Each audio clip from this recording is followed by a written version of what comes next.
Still have the dealer plate on. I hope I remember to take that off before it leaves here.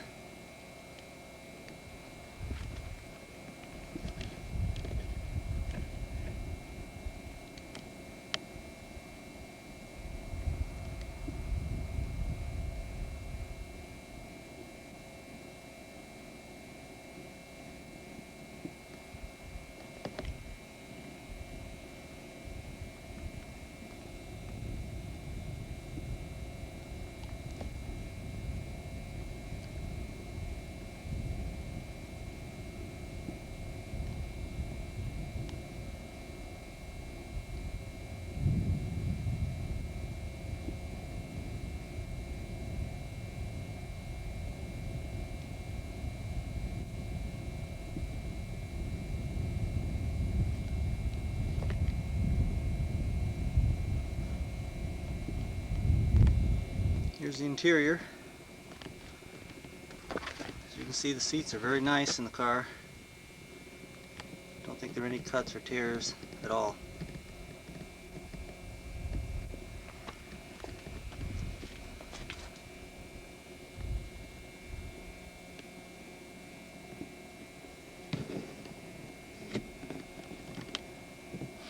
Door panels, very nice on the ends of the armrests where they usually break out.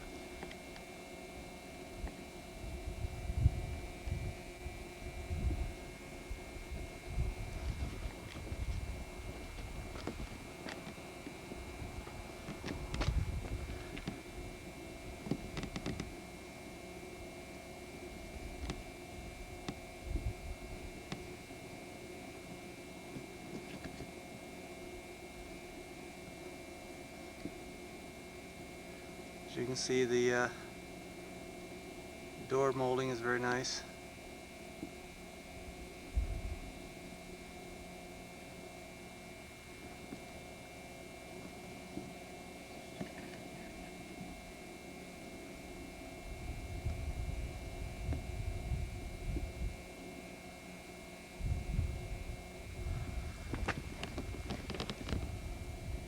Glove box space is very nice. Correct vertical script.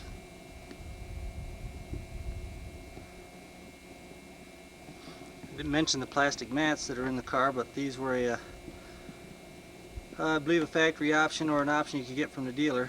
The clear mats were the only ones you could get.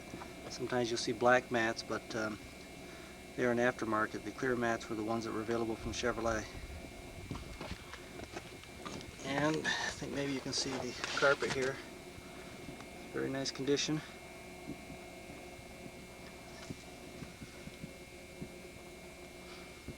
This being the passenger side, driver's side is equally as good.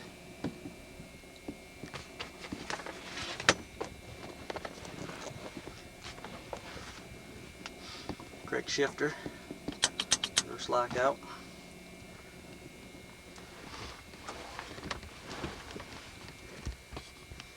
I think maybe you can see the horseshoe chrome here and so forth. As I told you, is dented up and scratched quite a bit. This piece right here you can buy and glue on, I guess. I've seen it available. The ashtray is very nice, probably been replaced. Otherwise, the horseshoe itself is very nice.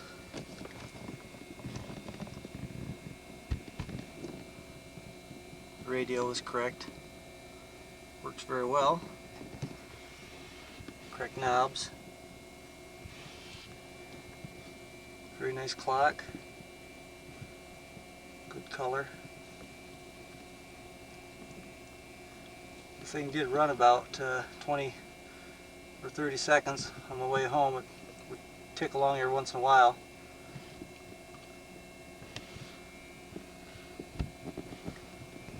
Okay, this is your trim tag under the glove box, and a little short explanation here for you. The G28 you see is the date of this body.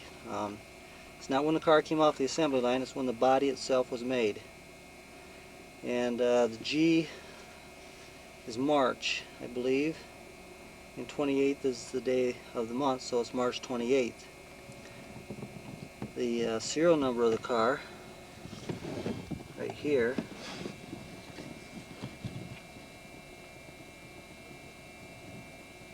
"19467" is the designation given to a convertible. The 6 is for 66. The S is for St. Louis. The 1 is a locator number. For GM internal use, nobody's ever called it anything but a locator number. And the actual serial number of the car, 17,000. I can hardly see it through my camera. I think it's 597. 697. So that's the actual serial number out of, if you look in your book, there's, I don't know, maybe 25,000 cars made in 66.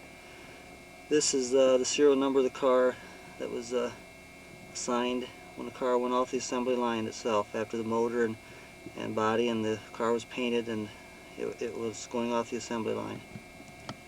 So I looked that serial number up in my book, and I had calculated that this car went off the assembly line about the probably 29th, 30th day of March. So back to your body date being March 28th, and the car and the body being made in St. Louis. That means the body was finished a couple days before the car was actually finished on the assembly line. So that all falls in line. Then the style, 66, of course, for the year, and then 467 again is the designation given to a roadster. Trim, STD. STD, if you look in your book, you'll see that means black vinyl, and that's what your car is. Over on the other side of the trim tag, you'll see the body number. Body is S5550. S meaning the body was made in St. Louis, and it was the 5,550th body made in St. Louis. And then the paint, 900 AA. And again, if you look in your books, you'll see that 900 and AA stand for tuxedo black. So your car is the correct color inside and out. Okay, this is a shot at your gauges, and the gauges all look original. The amp meter works, the gas gauge works. I believe you can see the mileage there, 56,160. Speedometer works great, doesn't bounce around. Tachometer for the red line of 5,300, that's correct for a 300 horsepower motor. And I think you can see the needles have good color, which means the car probably was kept inside and hasn't been exposed to a lot of sunshine, which would of course fade the orange on the needles. 60-pound oil gauge, which is correct. And then your temperature gauge. And all these work real well. The car carried 45 pounds of oil pressure all the time I drove it home, which is quite impressive in my mind. I don't know if you can see the trip odometer or not. Trip odometer worked real well. It was easy to set, which to me means it's in very good shape. There's 344 miles on the car, and I drove that. I set that when I left Ohio, so 344 miles, plus I probably didn't set it till after I'd driven 5 miles, so around 350 miles is what I drove the car.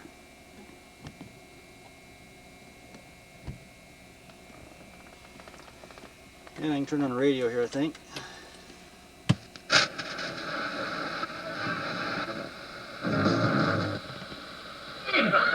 Who could play one like that? Professor.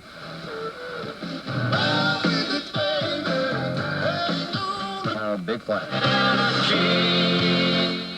So that's FM. I think AM works pretty good too. Every day.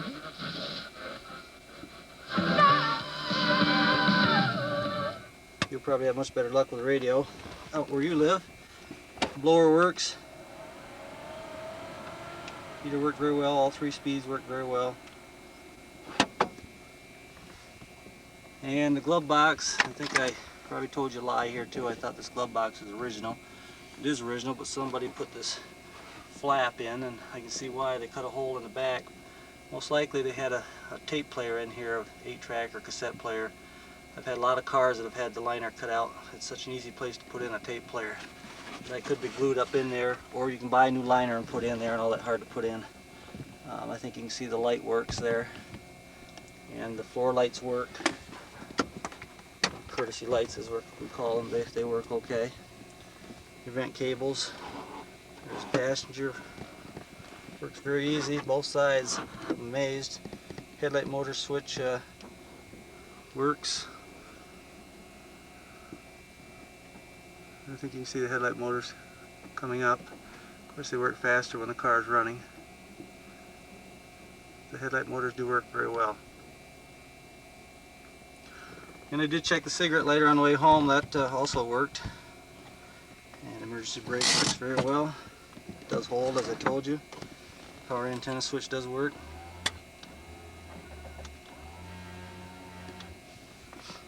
And I believe, if you can see down there, the clutch pedal and the brake pedal are original.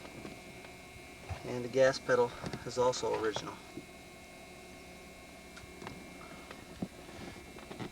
This mirror I checked was dated. I think it was 1265. And your sun visors are also in very good shape.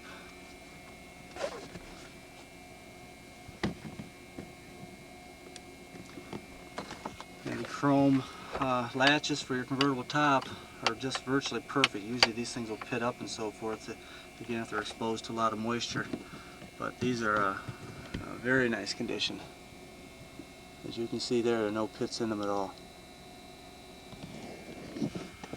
And can't see the convertible top very well probably, but maybe we can. The cross bars are really very nice condition. The whole frame is very nice.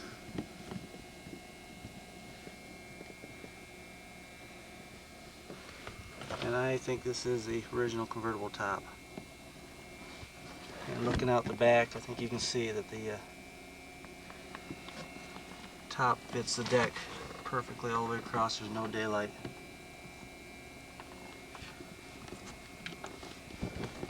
And I don't know, there's a shot to the back if you can see it. The light is on, as you can see, reflecting off the back of the carpet. Carpet is very nice, very clean. This is jackboard cover, and as you can see, there is no carpet on it.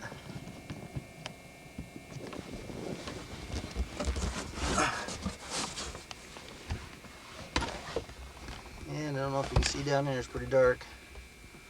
But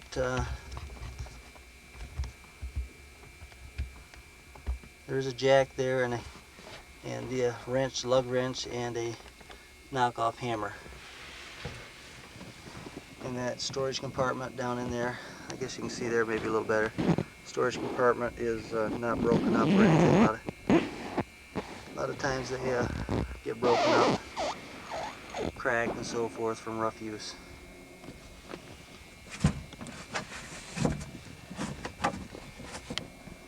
This car did at one time have a hardtop on. I'm focusing in, I think, on one of the mounting screws over on the other passenger side right there. It's right dead center. Has a hole in it. And there's a special nut that screws in there when you put the hardtop on. And on the outside, you can see 2 holes were drilled, and they have a nut in there right now, the proper nut. The car did have a hardtop, so if you ever want to buy one, you could put a hardtop on the car, and you can buy a pretty nice hardtop for like $600, $700, $800 in that area, at least around here at the flea markets. Another very nice thing about the car, of course, has all the original glass, and it's tinted glass, and the wing windows work very well. A lot of times gearboxes go bad on these things, but this works very well, as does the regular side windows, and the other side works equally as good. The mirror, I think the glass has been replaced, the outside mirror, but it is the correct style. I think it is the original. mirror. It's supposed to have a bow tie on like that. In '67, late '67, they discontinued the bow tie. The windshield I told you had some windshield wiper marks on. Right there it is. I really can't feel it. If you want to get real fussy, you could probably take this to a glass shop and they would be able to buff that out.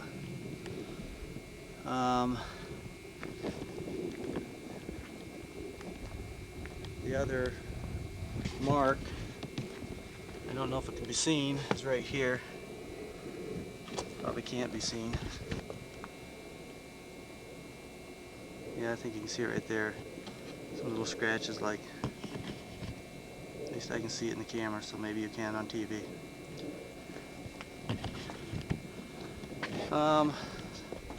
Before I go under the hood, to show you about the top, I think it is the original top. This rear window, to me, looks like it has been replaced. You see quite a few threads hanging out and so forth. And it looks like it was kind of hand done.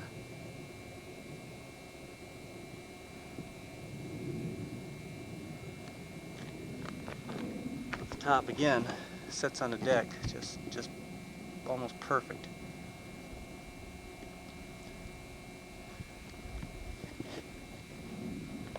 There are a couple of you can see some stress on the seams again, which indicates to me that the top has been on here a long time, and I've seen original tops before, and this looks very much like an original top.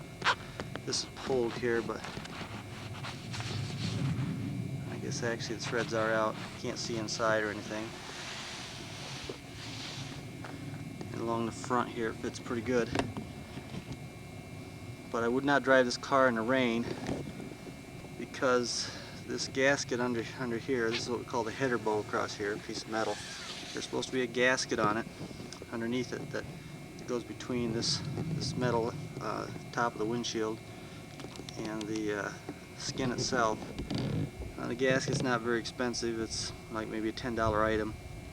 Actually, you might be able to put it on yourself if you want to, but if you don't, take it to a convertible top shop and they can put it on for you. But I noticed some air leaking through it, and I'm sure moisture would come through it too. So if you wash this car at a car wash, be careful not to spray directly up into there, or if you wash it at home, be careful not to spray up in there, because I'm sure you'll end up with some water on the inside. I'll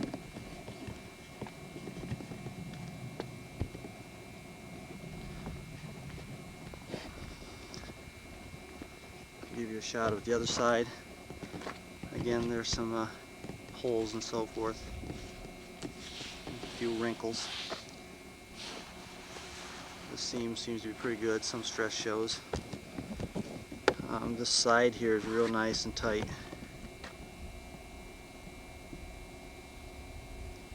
Now the one part about this top is your window is hitting right there when you shut the door. So if I was you, I'd leave the window down just a little bit, especially when you're getting in and out, so it doesn't hit there. Then roll the window up when you're on the inside. Or if you do take this to a top shop, they might be able to adjust this frame just a little bit so that it'll clear a little bit better. I think probably the top has moved just a little bit with age, and it could come from a lot of reasons. It could come from the body mount cushions settling a little bit, or maybe some of the adjustments did loosen a little bit. Of course, the door sometimes can do it, but this door works really fine. I mean, and the point right there is just virtually perfect. And this door is also very good. I told you the hinge on the driver's door is very good. The one on the passenger side, if you twist the door, you'll see there's some slop in it. Going to the outside a little bit more here, these emblems I believe were replaced when the car was probably painted. All of them are very nice. Good paint and good color. No pits on the chrome. And the rocker molding, it's a very, very nice original, or it's been replaced. But it's perfect with no dents and very few scratches. And these knockoff wheels, I don't know how many miles they have on them, but I mean, these are just like new.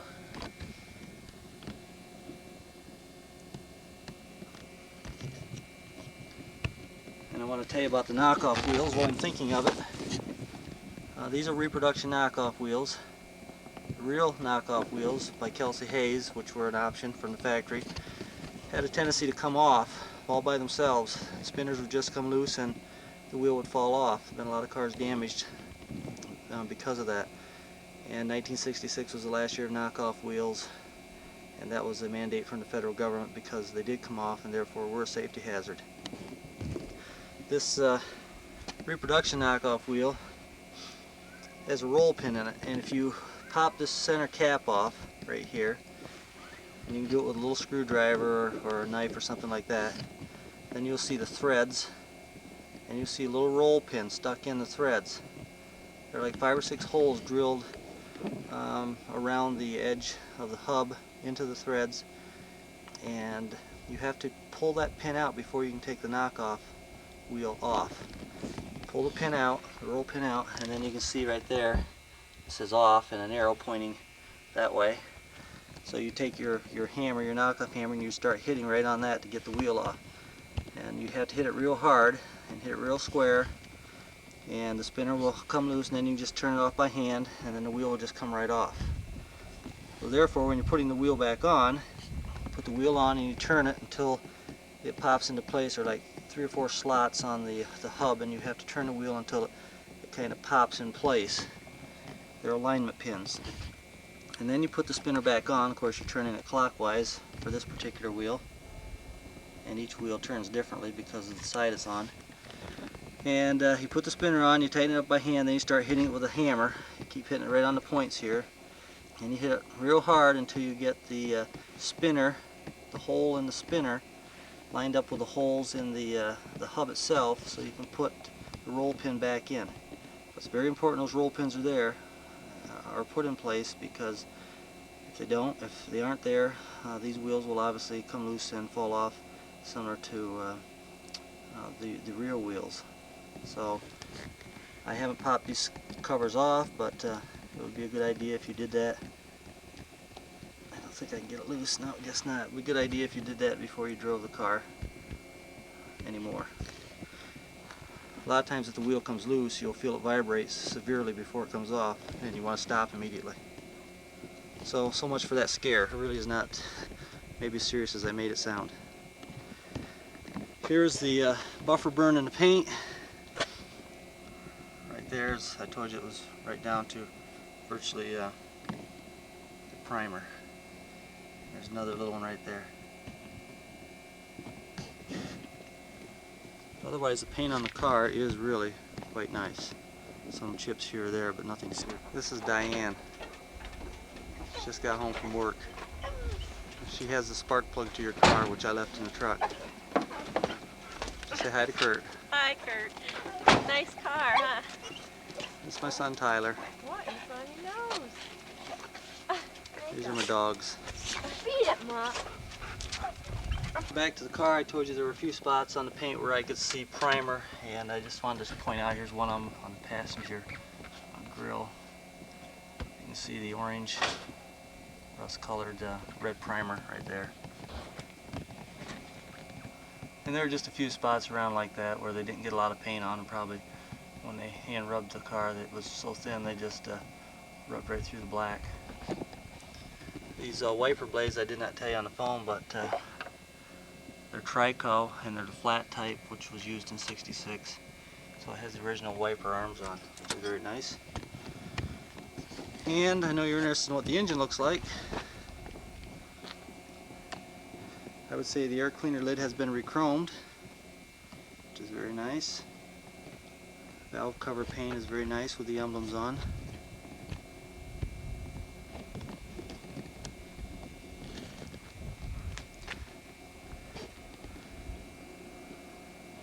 Everything is quite correct on the car. Your vacuum advance line, which is correct, the holder with it is correct, and the tube going up. The gas line is chrome, looks like on this car. Sometimes they're steel, but this one's chrome. I think maybe your water pump has been replaced. It's the correct PVC valve and so forth that was used. Your fan pulleys are okay. Your fan clutch works real smooth and easy yet. It's not set up or, as I told you, you know, it was a little bit dirty under the hood. Could use a little painting if you wanted to work on that a little bit. Fan blade obviously will come off, and you can clean up the radiator, our fan shroud here, and so forth. Under the hood, paint is really quite nice under the hood yet. I think it just needs cleaning up. Again, most anything you paint under the hood, you would need to buy semi-flat black acrylic lacquer, or maybe just plain lacquer, but they painted everything with lacquer. And it's very easy to use, and Krylon is one brand I believe that you can probably buy in a spray can. If you're real careful and clean up things, mask off things, you'll be able to paint with no problem. Your hood catch is correct. This should be just cad plated. The spring should be gloss black, I think. This cable is correct. The end on it's correct. As you can see, your shielding is all there, and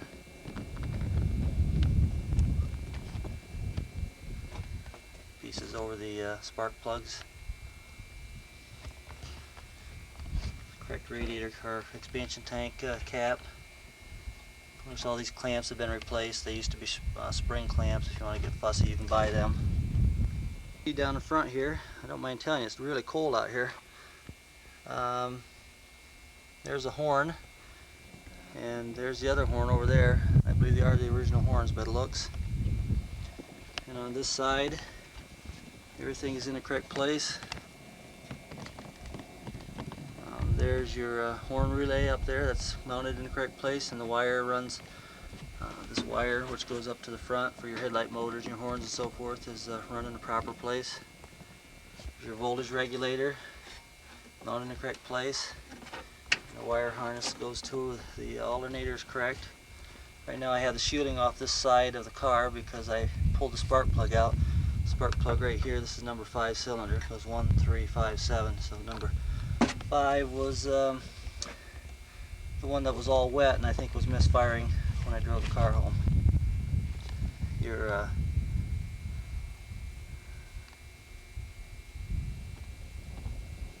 I checked all the numbers on the block and the intake and so forth. The car is correct. Your brake fluid reservoir is also correct.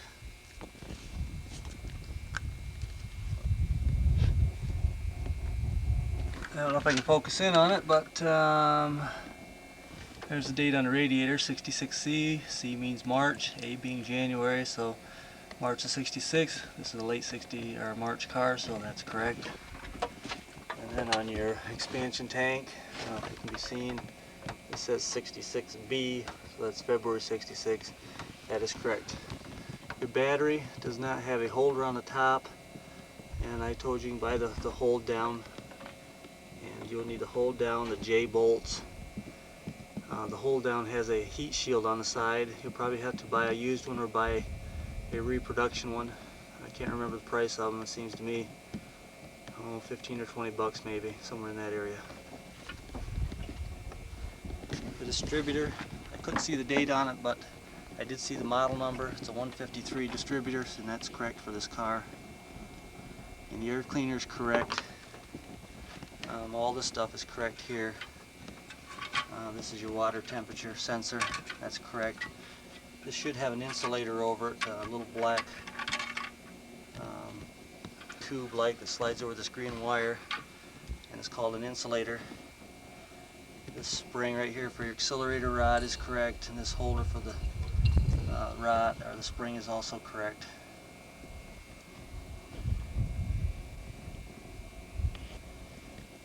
Windshield wiper or washer assembly is all correct. There's your windshield washer squirters, they're correct.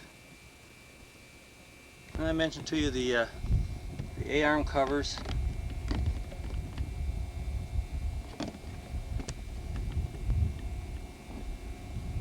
Okay.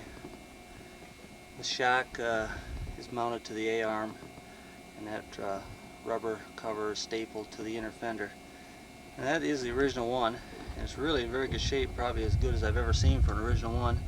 It's just the end of it is broken off a little bit on the bottom there, as is the one on the driver's side here, if I can focus in on it.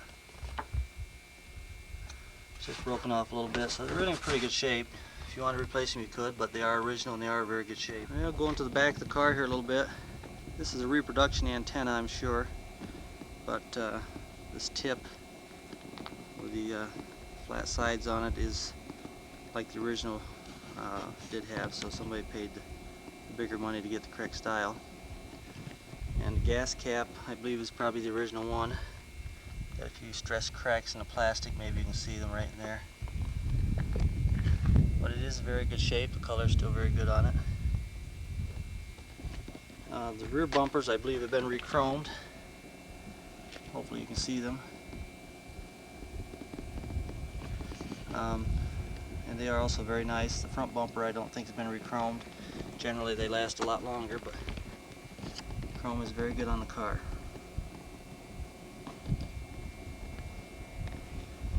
And your tail lights are also in very good shape, hardly any pits at all up in the tops. And again, your emblem is cracked and very nice. Right now I'm looking on the passenger side ahead of the rear wheel at the frame, and I don't know if you can see this, but there's a pipe, it's a hose actually, running over the frame. That's where your gas line runs, and normally that is metal. But what I'm showing you is rubber, and it's been replaced from the gas tank almost all the way up to the fuel pump itself. I would just keep watch of that and make sure that you don't see it leaking or anything like that. It's very hard to replace the metal gas line if it happens to get a hole in it. You almost have to pick the body up in the air just a little bit. Okay, I just put the spark plugs back in the car. I had all 4 plugs out on the driver's side, and I told you I had to put a new plug in it. And start her up here.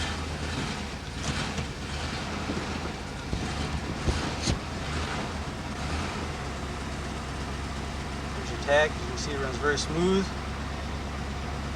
Oil pressure up there about 45. The meter is charging.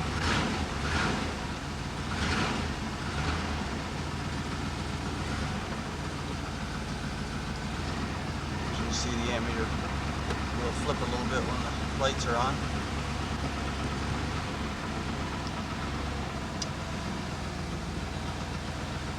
There's your emergency brake light.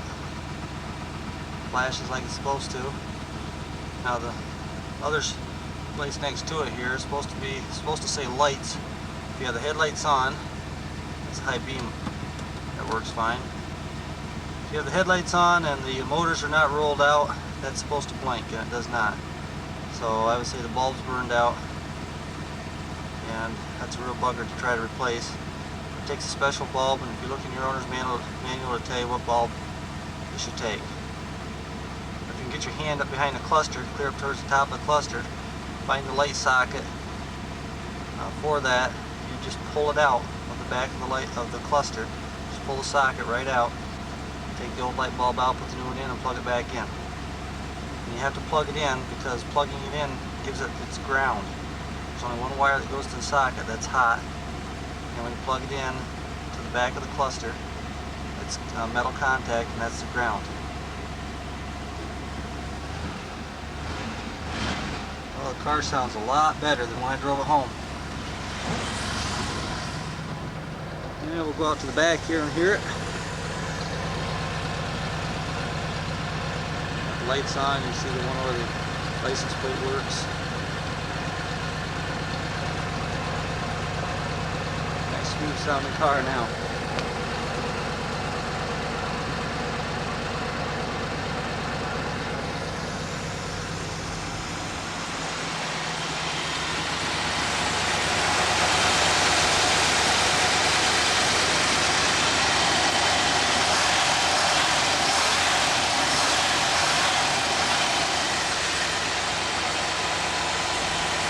Sounds real good, Kurt. Hope you're very happy with it. I think you got a nice car. I'm going to show you as long as I have this open. I'll turn the motor on. I got the shielding off on the driver's side, and right here, these holders are for the shielding, and then right here is a shield, a heat shield for the spark plugs. These look very new. If they're original, they're just in unbelievable condition, but I almost believe somebody may have replaced them. It looks like the cars had new spark plug wires put on it a while ago, and maybe at the same time they replaced those heat shields. But then again, maybe not. They are really in good condition.